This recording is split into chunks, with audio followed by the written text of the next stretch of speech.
Hello, my name is Connor. And I'm Jason. And you're listening to the Amazed and Perplexed podcast.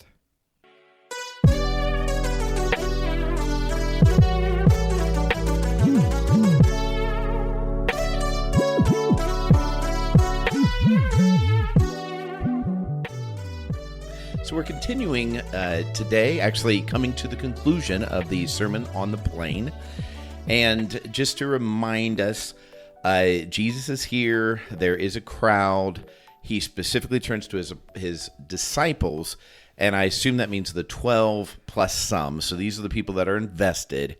And he shares, in some ways, a stripped-down version of the Sermon on the Mount. And it's stripped down not simply in content, but even sometimes in the words he used. And so if you're just joining us and haven't done that, I'd encourage you to go back and listen to it, because I think there's even though we do these as separate standalone episodes, I think it's fascinating the ways that they are all woven together. Mm-hmm. And so in this conclusion, and this is a very almost word for word conclusion of the Sermon on the Mount, so I find that interesting that this is one thing that there's consensus on. He's going to wrap things up with a challenge and a visual that I think a lot of people have stamped on their brains. Yeah. I'm just curious, again, just kind of coming back to this picture, sure. Anything that you would point to? Yeah, I think to give dignity to these people and just to give ourselves a little bit more context, this is going to be a very famous. If you've spent any time around church, you'll know what we're talking about when Jesus is talking about the foolish and wise builders and where they build. They'll be very familiar with you. And I think there's even a meta narrative that we'll touch here for not just what Jesus is talking about here, but for the whole Sermon on the Plain and Sermon on the Mount, where so much of what Jesus is doing is he is saying, hey, you thought there was this issue, and I'm telling you there's this surface issue. I don't know why there's so many SHs in there.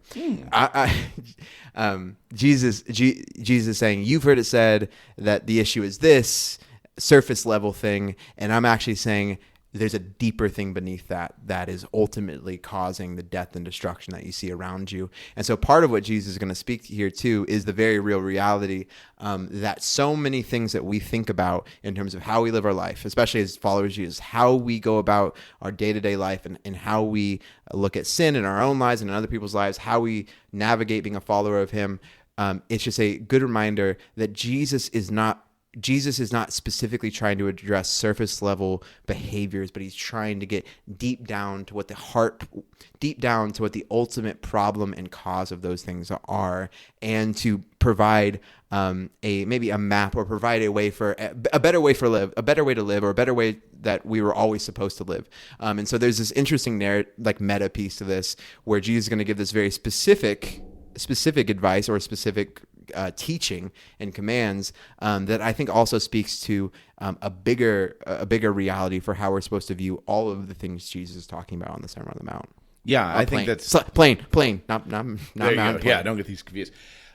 It's a funny elevation comes into this at all, which is kind of funny. So, or topographical features. I would love if Jesus one day was like, my sermon in the valley was just 1,000 times better. I don't know why. By the time I'd done the Sermon on the Mount, Sermon on the Plain, I really had nailed it down to a tight 5 in the Sermon in the Valley. I don't. Maybe the acoustics weren't as good in that one. I thought John was going to pick it up, and he didn't include anything. So it's there we go. Okay, so I'm going to jump in verse 46 of Luke chapter 6. Jesus speaking. Why do you call me Lord, Lord, and do not do what I say? As for everyone who comes to me and hears my words and puts them into practice, I will show you what they are like. They are like a man building a house, who dug down deep and laid the foundation on rock. When a flood came, the torrent struck that house, but could not shake it, because it was well built. But the one who hears my words and does not put them into practice is like a man who built a house on the ground without a foundation. The moment the torrent struck that house, it collapsed, and its destruction was complete. All right. So in those few verses, Jesus says quite a bit. I am curious, what amazes you about Jesus sharing this? So I've been working on building a little porch area for for my family. Obviously, I don't know who else. I wasn't taking contract work. That's not me at all. At your own house, yes. especially. I've been charging my wife by the hour, and she's not happy. Trying to recoup all that cat money I spent. But so I've been working on this porch in our backyard. And for anybody who doesn't know me well, I am about as illiterate when it comes to handyman stuff or getting anything accomplished that requires like pre-thought. I'm terrible at it. If you give me instructions and I'm following a guy, I can do a pretty good job, and I can do that. But if I'm the project leader, things go horribly. And so with this porch, it's the iterations for what it was going to look like have changed so many times. For what it was going to be originally, it was going to be this pea gravel thing where it was going to be super simple. Just going to like. I'm actually not going to say what I was going to say, what my process was, because I've done so much reading that I'm like, any process I say is going to be seen as wrong by a lot of people. But anyways, there was this like 3 to 4 step process, and I got through step 2 and I was like, nope, that's not going to work. I went to another version. I went to like, okay, we're going to do pavers. So we're going to do this and this and this and this and that. And it's going to be perfect. And then I came to this realization that there are so many steps here where it's like, if you don't get the right kind of gravel to fill it in, if you don't sand it and level it off perfectly, if you put these pavers on top of this on top of the surface and you didn't prepare it perfectly, it will sink, or parts of it will sink, parts of it will look silly, and you are going to feel like a complete idiot every single time that you walk out there. You're going to see every failure and everything. And Connor, as much as you would love to think that you're going to do it right and you're going to compact the ground perfectly and you're going to get the exact right material, and you're going to do it in the right order, and you're going to level it off perfectly, you know yourself well enough to know, Connor, that that's not going to happen. It will not happen. And so if you try to build this intricate structure, it's going to fail, and you're going to see the evidence of its failure every single day of your life. And so we've gone with a much more simpler, much less easy way to mess up than before. And so I say all that to say, and maybe I'll cut that out, maybe I won't. There's this element that Jesus speaks to here that says, like, listen, you seem to be focused on your perception. Jesus seems to be speaking to a narrative here that you think that God is interested in the overall structure, in how polished the doorknobs are. When God gives the law, when God tells you to do this or God tells you to do that, he cares about, is the fresh coat of paint on there? Is it look nice? Do people admire the house when you walk by? And what I'm telling you is, those things, those surface level things that you think are the things that God cares about, that's why you think the law, like that's when you think following the law is making sure the doorknobs are polished and that the paint is fresh. I'm telling you, you have missed the point of the law. And the point of the law is to make sure that the house is built on a firm foundation, and it's safe and it's secure in how it's supposed to be built. And so there's this reality here that Jesus speaks to, that we are all in different areas drawn to this, drawn to performance-based living, drawn to results-based living, drawn to putting ourselves out there in the best light possible. And there's a simple element here that Jesus seems to be saying: the way that you judge success, the way you judge beauty, the way you judge truth, the way you judge following God in terms of success or failure, your surface level view of it is not the view of God. And ultimately, if that is the way that you live, you ultimately lead to ruin. And we see, and the beautiful thing and the amazing thing to me about that is, like, we see it so clearly, whether we see it in our own small works of building a porch, or we see it in the day-to-day life decisions that ultimately wreck a person or wreck a marriage or we see the evidence when life is not built on the rock that it's supposed to be lived. And I'm amazed by the simplicity of what Jesus says here, and yet how complex the actual breadth of what this looks like is.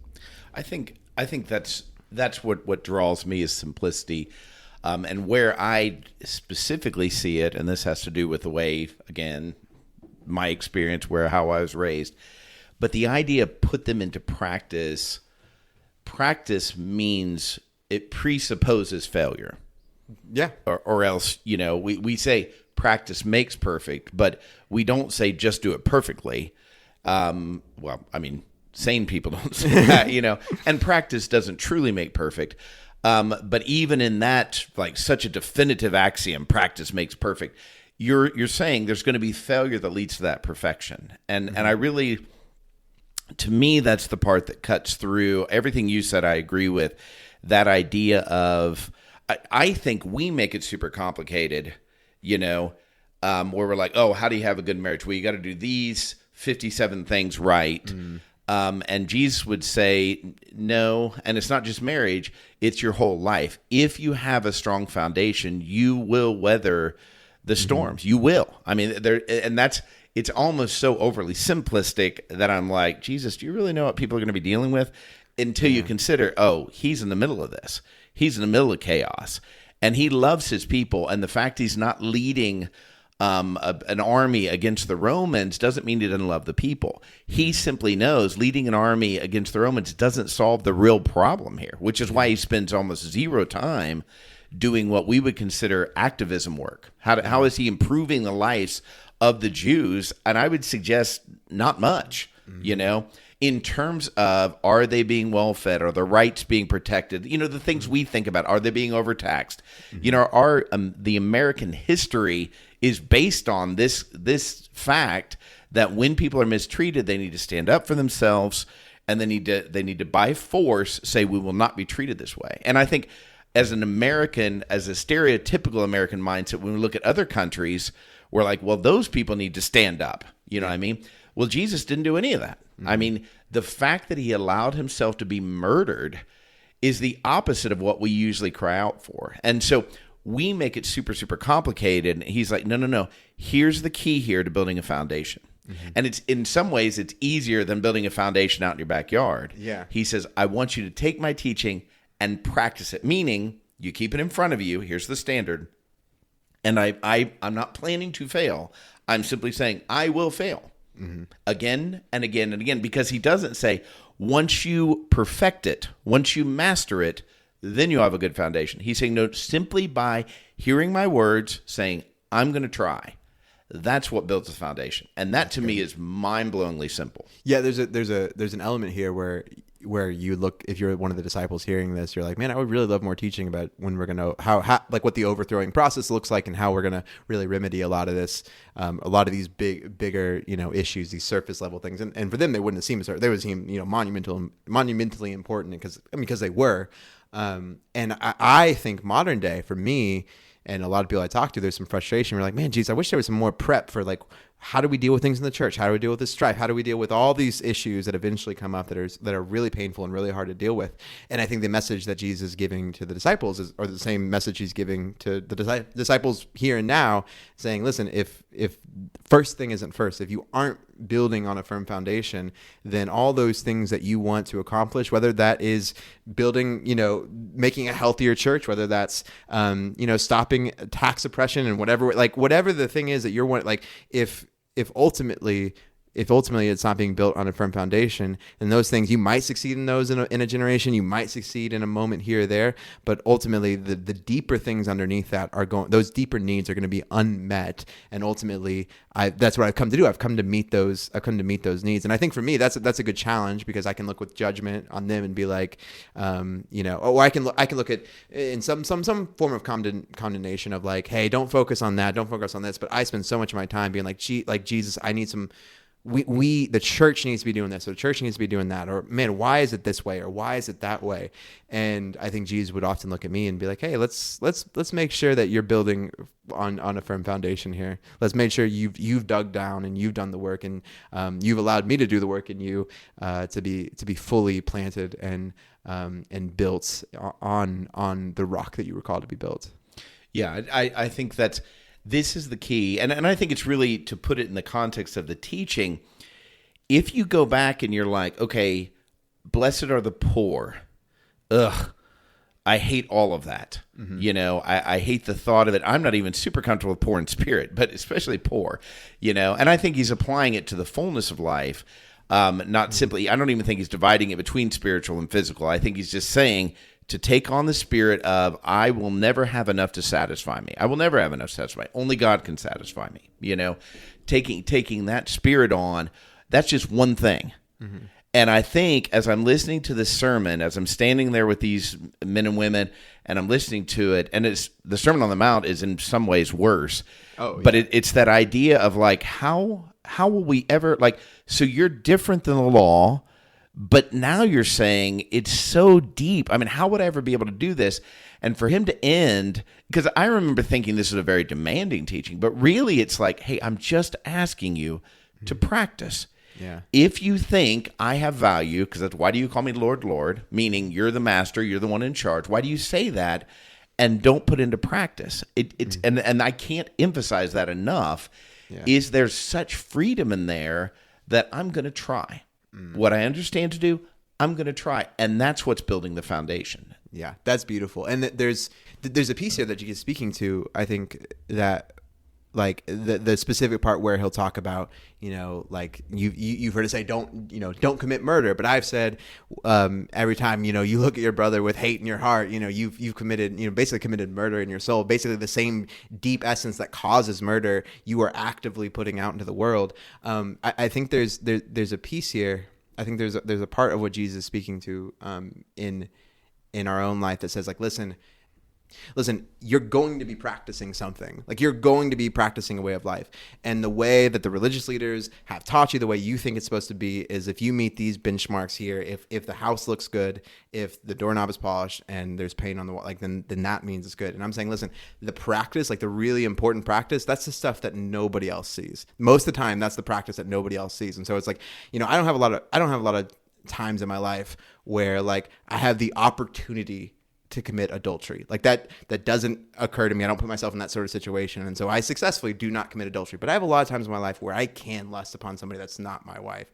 And most of the time, nobody else is going to see that battle. Nobody else is going to see that practice of when I practice not doing that, when I practice turning away from that. And I think what Jesus is speaking here to is this radical, what we've talked about before, this radical autonomy he gives you and me and says, listen, like you think it only matters what other people can see, what other people how they can perceive your house. But I'm saying it's much more important when only you and I know, when only you and God know what the deeper level here is. And there's a beautiful autonomy and power that he gives us. But it's also I mean, it's deeply challenging, and it's deeply alarming for us if all we are focused on is how we're being outwardly perceived, because it's just a radical rebuke of so much of how we live day to day.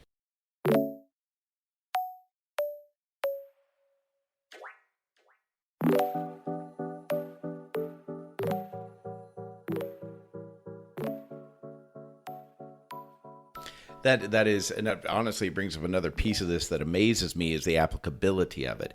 Like if you said, in general, okay, here's these oppressed people, do they value, what do they say, substance over style over substance? I'd be like, no, because I wouldn't think that'd be a style, but it is. I mean, the same thing. Then that's where the easy target there is the Pharisees, or the specific Pharisees who are, doing all these tasks, but not loving, that's the easy target. But it stands as an example of me as the Pharisee, but a lot of my Phariseeism is deep within, but you're exactly right. That idea of it was very different in terms of how it looked within maybe, but it's the exact same thing. Well, and you think about all the pressing issues that Jesus speaks to, blessed are the poor in spirit, blessed are the poor, blessed are the sick, blessed are the meek. And then you fast forward to the beginning of the church. And what does the church for the first century, 2 centuries become famous for? They become famous for being people that are among the poor and among the sick, and people who are living out these things, not because like that's the not because that became the only They didn't begin to serve the poor and serve the people, the dregs of society, because that was the be all end all. It came from a deep well, from a deep foundation of loving and trusting God, and then being compelled to love the people that God loves. And so I think, we talk about burnout, whether it be in a nonprofit or ministry or any of these hard things. I think a lot of times burnout can come from when we're living when we're living from a place that isn't built on the firm foundation. Because you can do a lot of good things, and you can do a lot of great things in ministry, and you can love a lot of people, and you can do a lot of good.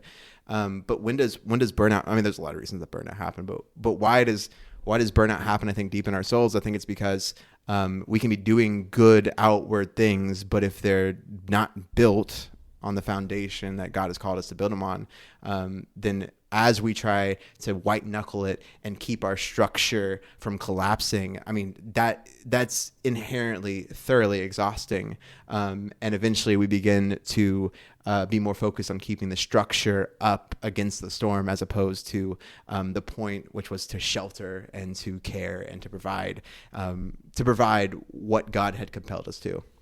Yeah, so that actually helps me segue to what perplexes me, and it is that, what does it look like when a person's house, when a torrent strikes and it collapses and destruction is complete? Like, I physically know, we had tornadoes recently in our area, and there are pictures of houses that are just obliterated. Like, you wouldn't even know they're houses had people not told you, and you look, oh, okay, I think this used to be, a building supply that was probably part of a house, Yeah. But in terms of life and you talking about burnout, so 3 years ago, I recognize it probably last of, I have a coworker, Tim, and my wife, Heather.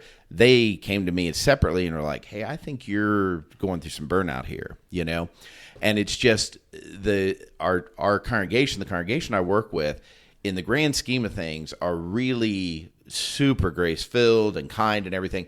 But the situation of, we had a building burn down, and then COVID hit, and then all these different things, holding that together, I had unintentionally stopped building my house on the simplicity of Jesus says it, and I'm going to try. And you got to keep in mind, the chief thing Jesus is looking for is not the fulfillment of the assignment. It's trusting him to work in you to fulfill the assignment. And that is not splitting hairs. That is hugely different. And so when they first brought it up, I was like, it's not that bad. It's not that bad. But I noticed you couldn't read a list of, hey, here are the signs of burnout. And you're like, oh, you could put my name by that, Mm-hmm. And so I already had a sabbatical coming. I took 3 months, that they graciously gave me. And a big part of sabbatical is trusting that God will get the job done without you there. Mm-hmm. And I come back and I realize, and it could be a humbling experience if your identity's wrapped up into it, but I came back and the church was just as good as when I wasn't there. Mm-hmm. Now, I'm not saying I don't bring anything, my giftedness does, but it reminded me, this is God's church, it's not my church. Now, take it out of the job of being a pastor or a minister and say, okay, what about your life? You know what I mean? Mm-hmm. Is your life successful because of your planning, because of your hard work, because of your whatever attribute, your giftedness, your skill, your education? Or is it successful because what you know to do, and by that I'm saying there are things you don't understand about the Bible that you don't know to do yet. And I want to say this, when we see these guys living this out in the book of Acts, they know so much less than what you know if you've read the Bible a time or two, Yeah. And I don't mean the whole Bible. I mean, if you're familiar with the Bible, you have so much more concrete information than they had. All of what they had was oral, just being passed along. They had very little written down, New Testament wise. And they were simply saying, I'm trusting God with this. What do you know to do? I know to love my neighbor. It's just like you were saying. What were they famous for? Jesus said, love your neighbor. And those who were rich probably didn't give them much leeway to love them, but the poor would, the sick would, and so that became their calling card and what really eventually made them more socially acceptable, But that is the thing. It's not because they're like, oh, we're going to become the best at loving the poor. They simply said, God said to love and we'll be known by our love. So we're going to love. And he just keeps giving us opportunity to love the sick and the poor. And it's that kind of idea of saying when I need to reset, and like in that mode, I need to reset. I didn't need to reset on, man, I got to get my skills down. It's I need to reset on who am I trusting to make things work in my life. Yeah, that's so good. And I oftentimes have to go through this diagnosis process basically in my life where I have to ask myself, am I living in a way that requires God to come through? Yeah, I try to ask myself this. I try to ask myself that all the time, reminding myself because it is so easy once you hit in one area of life, once you hit a little bit of bedrock and you begin to build there, it's so easy to then try to cut corners on another part of the project, another part of your soul work, another part of who you are. It's so easy when you have that little bit of success of building on a firm foundation to begin to want to cut corners. And so it's always important for me. It's a routine thing I have to work through of, if God doesn't show up here, will anybody notice, and will I notice? Yeah. And most of the time Powerful. for me, the answer is I have built my life in a way that doesn't require God to show up. Now that's in some ways a lot safer, but according to what Jesus says here, and according to my own life experience, when the storm comes, ultimately it might all seem like it's good, but when the storm comes, it will leave me exactly where Jesus says it will leave me. And I, for myself, because I always want to put this on the church, I always want to be like, are we doing church in a way that requires God to show up, or does it just require, just require our own power and our strength? And I always want to be careful to put it back on myself of like, do I live a life in a way that requires God to come through? And ultimately that's the aspiring thing, is like, I want to practice a way of life that requires the power of God. And oftentimes I fail at that, but I know that's the path that God not only was I meant for, not only is it the path of is it the wise path, but it's also just the path to so much more joy and goodness in life. Because a life built on my own strength and power is outrageously boring. And that's terrible to me. Yeah, exactly. Well, and I'll take a perfect example of this. In 4 days, I've got to do a newcomers dinner, people that are new to the Memorial orbit. And so that the Memorial is the church where I preach at. And so I've done this now, 20 times, I could do this on autopilot so easy. And I may. Even after having this time. Now, I'm more likely not to, since we've had this particular conversation, But if I step back and I say, so I'm saying, how do you make sure you're going to bedrock? And I want, it's not super complicated. It has to be intentional. You got to make a choice, but it's not super complicated. It's the idea, hey, God, this event is coming up, and I think it could really be meaningful, not just for the new people, but for us who have been here for years. And so we want to hear from you. And so here's what I have planned. Here's the things I plan to tell them during an orientation. Here's how we're going to structure the supper. I want to intentionally give you the possibility to blow it up, make it all go crazy, interrupt it. You know what I mean? If it does blow up, I want to be faithful and just be asking, okay, then what else? What can we do to accomplish this? If it doesn't, then I'm going to assume you're allowing this to flow in the way that we've experienced it before, which isn't evil. The issue isn't the plan. The issue is depending on the plan.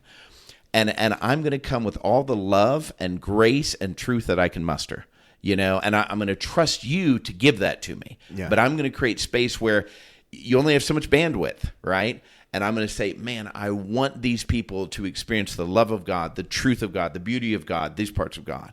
And what will happen is, because I've done it both ways, when I go in and we're telling people, hey, here's how to anticipate what your experience will be at our church, it is so much more beautiful and life-giving. Additionally, and I can't even explain this, but the questions the people ask are richer. And I don't know what the chicken and the egg there is. I'm asking them to pray. I'm asking me to pray. But whoever prays, that's influencing that dynamic. Now, because we don't have parallel universes where I can say, okay, here's where I don't and here's where I do go for the bedrock and reaffirm, man, you are our foundation to this very tiny event. This is tiny, but I'm asking you to do that.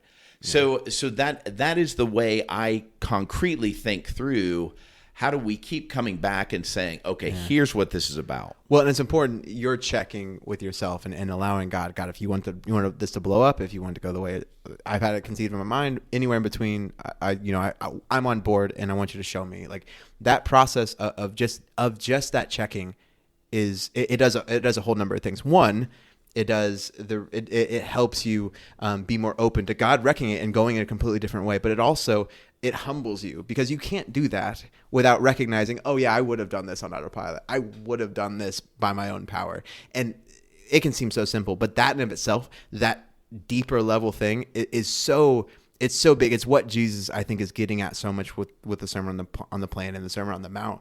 He's saying, like, listen, these things that you think are small, these things that you think that nobody else will care about, these deeper thoughts, just because on the outside it seems like, man, you put on a great newcomer dinner, or just because you seem to have all the right words for it, Jesus is like, no. When you checked yourself and allowed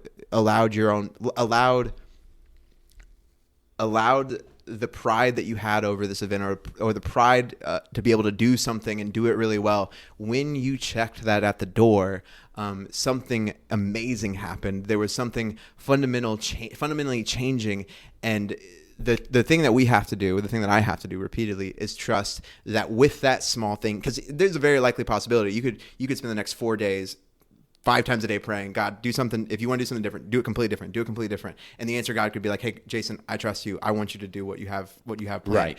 And we have to believe that in the process of being open to it, that there is power in that. And that's small, because only you and God are going to know that. But the power, at least in my own life, the power, the closeness with God oftentimes comes with those moments that nobody else will know and won't seem that big when you try to explain it out loud. Those for me are the big moments where I have breakthrough. And that lands with me the way you talk about that. It is, because again, our walk with God, faithfulness is the only thing I really have to offer him is my free will. Mm-hmm. And when I say exactly all those things you said, when I say, God, here I am for this, and I want you to lead me, and the humility that demands, not that I'm creating, I'm saying the situation where I say, I realize you're sovereign and I'm not, you're in control and I'm not. That is the work of God, to believe the one he sent. So I'm curious, what perplexes you?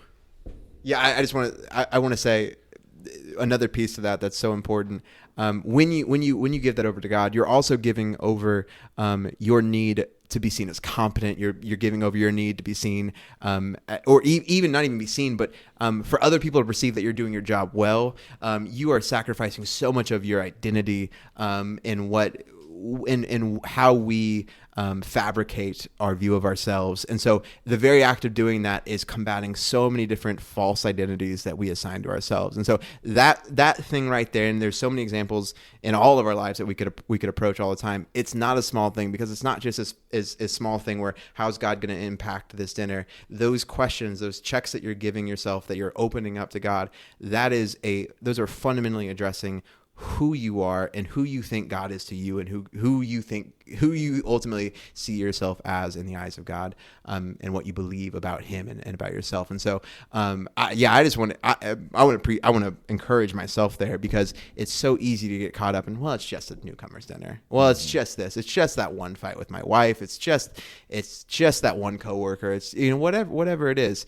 But these things, Jesus seems to be convinced that these things, these individual interactions, these small things, have wide-ranging ramifications for ourselves and for the people around us. And I think I trust Jesus on that one. I think he's right. Yeah, I think you're right, and I love that. And I think that's the thing is, oftentimes we get fixated on these big things in the Bible. Oh, David took down Goliath, and Joshua took down the walls of Jericho, and all these things. Those are built explicitly on the small. Mm-hmm. And he didn't need to take down that giant to define him. Matter of fact, it's fascinating to me, and we probably made this point before, is that he never refers to it again. Other people do, at least for a season, mm-hmm. But he's not like, hey, wait a minute, I'm the giant killer here. Like, it does not become his identity. And I think, yeah, my identity is I am a child of God. Mm-hmm. That's the height of it. My name is written in heaven. I am a child of God. I'm a son of the Most High King. And then to be able to become fascinated with, my real opportunity here is not to accomplish this thing, whether it be a good husband, be a good father, be a good minister, be a good whatever. It's to fortify the bedrock by doing this very thing we're talking about. Mm-hmm. In the smallest thing, I'm like, I am fascinated with you, Jesus, and fascinated with how good you are. Mm-hmm. So, if I may, yes. What perplexes you about this?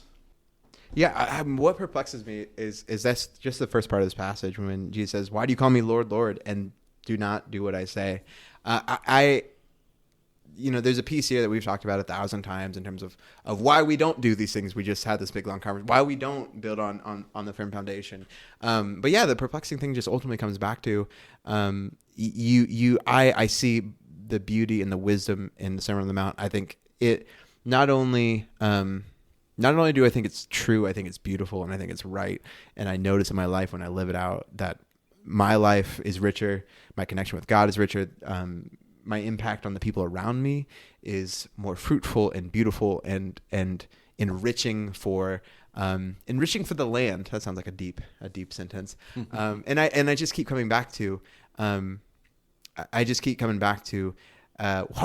it have to be a practice? Like, I mean, I get why it has to be a practice, but I just go, man, I wish there was just this lever in my soul that I could pull, that it wasn't, that it was the practice a few times and it became perfect. It was, my brother and I used to always have this funny conversation, about basketball and how we used to compare putters in golf and 3-point shooters in basketball. So if you ever watch golf, I'm so sorry, but if you ever watch golf and you have a professional who's like putting, the control they have on that is absurd. Like there's no wiggle. Like I don't understand how golfers can have like no wiggle when they're moving it, or how surgeons do surgery. That's crazy. I'm a big dumb guy, but like surgeons, like when I have so much wiggle and shake in my hand when I do anything.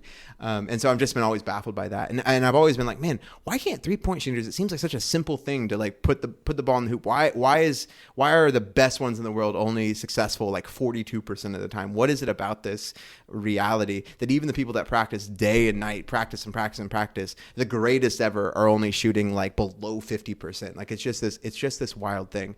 And there's something about the way the world is set up and humans and free will and all this sort of stuff where like, I'm like, man, it's so, I'm wondering here, like, it's so hard because I think I would be so happy if my practice got me up to like a 42% success rate at this. Like if I was the Steph Curry of doing this, I'd be like, that's fantastic. But I want 100%. Like I see the beauty of 100%. I see the beauty of when my team shoots 100% from 3, and I'm like, there's a part of it that seems like if you practice just hard enough and just right enough, if you have just the smooth enough like stroke that like a putter or a surgeon has, like it should be okay. And I get it. Like there's a defender in basketball, and maybe there's an adversary, and so there's reasons why I can come up with why I'm not 100% from in my practice of this. But yeah, I just leave myself going like, man, I get it. I can come up with intellectual reasons, but my heart still goes like, man, I've been going to the gym and getting up threes my entire life, and I'm still only shooting 27%. I'm still only shooting 30%. Like, God, I've been putting this up all the time, and I know what God would say. Hey, Connor, like I'm not, the percentage is not what I'm worried. Like I think I know what Jesus would say, and yet my heart still just goes, man, this is a lot harder. It's so beautiful, and yet it's so hard. I think that percentages are really useful. I love this thought. Heather talks in terms of, and she's not a sports fan at all, but we're talking about it, valuing what your spouse does for you. And because you can always, if you're yet to be married, and if you are married, this, it is so easy to become fixated on the things your spouse does that bothers you or doesn't do that you wish they did, those kind of things. It's just so easy. But focusing on the batting average, meaning over time, here is the love I received from them. And I'm not suggesting it's useful to quantify it, and it's certainly not useful to argue about, are you doing 52% or 53%? You really, you batted it about like 240 last week. You were exactly. Yeah, I'm using 50s. And you're like, yeah, I don't even understand it, obviously. But the point is, it's the idea that over time, what is it you're doing? And so switching it solely to this idea of my relationship with God, like you're talking about, and how much am I, the biblical word to be submitted, which literally means I'm allowing myself to be arrangeable by God. God, you put me where you want. You take me where you need to have me say the things you want me to say. I'm arrangeable by you. That's what the people were honored for in the New and Old Testament, is they were arrangeable by God. They submitted to God and allowed him to lead them. And so it's like, I think there is something about, I think when I hear this, and I'm wondering, those of you that are listening, is it feel like, oh, I've not done anything and now I got to do everything? And I need us to hear what Connor said. And I think the basketball, the 3-point shot or the putter shot, I think that is really a great picture of, again, this goes back to, he's not saying, I'm looking for you to perfect this, and he could. Mm-hmm. He could say that. But he's saying, I'm simply saying, when you hear it, don't ignore it and put it into practice. And I think what we often hear is, when you hear it, you better do it perfect or we're going to slam you down. And that is not what Jesus is saying. Yeah. It's not what he's saying. And that's really, really important that he ends both the Sermon on the Mount and the Sermon on the Plain with this picture of saying, I need you to take it seriously, submitting to me. Yeah. But I also need you to understand you're going to fail a lot, or else I wouldn't use the word practice. Thank you for listening. Grace, peace, and love.